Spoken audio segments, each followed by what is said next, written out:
The story begins in 1947 with Andy Dufresne, a successful banker who is wrongfully convicted of murdering his wife and her lover. Despite his claims of innocence, the jury finds him guilty, and he is sentenced to 2 consecutive life terms at Shawshank State Penitentiary. Upon arriving at Shawshank, Andy is introduced to the brutal reality of prison life. He is subjected to harsh treatment by both inmates and guards. A month passes by, and one day, Andy approaches Red after hearing that he can smuggle things into the prison.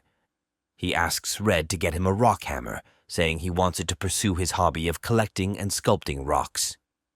Red wonders if he intends to use the hammer to engineer an escape, but Andy laughs off the suggestion, and Red accepts the order. Over time, Andy and Red develop a close friendship. Together, they pass their time in conversation, sharing their hopes and dreams. Sometime later, he approaches Red with another strange demand. He wants a poster of the actress Rita Hayworth. Red is definitely a bit weirded out by it, but nonetheless, he agrees without asking anything. Andy's background in banking catches the attention of the guards, particularly Captain Byron Hadley when helps him with a tax issue, and in return, the guards start protecting him. This marks the beginning of Andy's special status within the prison. Andy is assigned to work in the prison library, which is run down and poorly stocked. He begins to write letters to the state government requesting funds to improve the library. After years of persistence, he receives a donation of books and funds to expand the library, and the library becomes a beacon of hope for the inmates. This transformation of the library symbolizes Andy's influence and the hope he brings to Shawshank. Tommy Williams arrives at Shawshank with a history of petty crimes. Andy helps him to earn their high school diplomas. He befriends Andy and reveals that he met an inmate at another prison who confessed to the murders for which Andy was convicted. This information could exonerate Andy. However, when Andy brings this to the attention of Warden Samuel Norton, he fears losing his financial schemes in which Andy was helping him.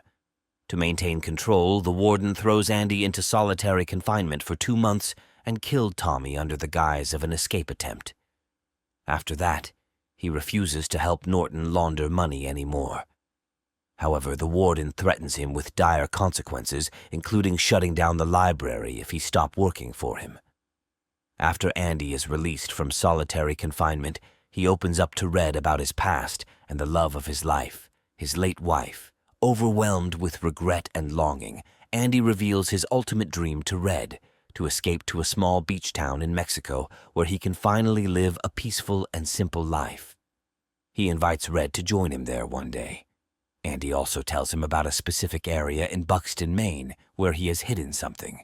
19 years passed, Andy continues his illicit work for Norton, causing Red to worry. Red's concerns grow when he learns that Andy has requested a 6-foot rope from another inmate, fearing Andy might be contemplating suicide.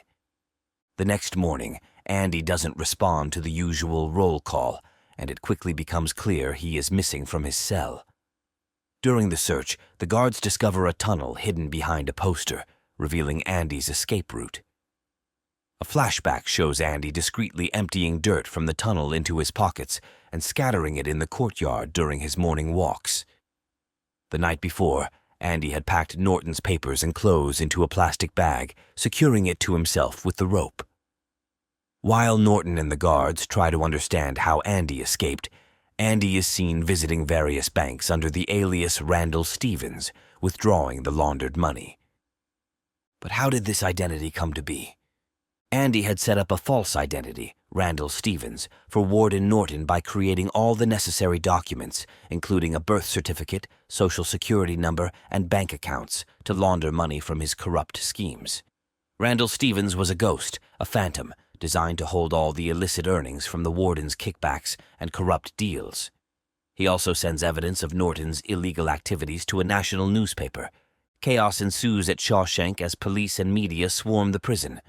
Captain Hadley is arrested for Tommy's murder, and other corrupt officials are taken into custody. The evidence Andy provided exposes the corruption, leading authorities to uncover Norton's schemes. Before Norton can be arrested, he commits suicide to avoid the humiliation of being exposed. After 40 years in prison, Red is granted parole, but finds it difficult to adjust to life outside. Following Andy's instructions, he travels to a hayfield in Buxton, Maine, and discovers a buried box containing money and a letter from Andy inviting him to join him. The film concludes on a hopeful note as Red breaks his parole to reunite with Andy on the Pacific coast, symbolizing hope, freedom, and enduring friendship.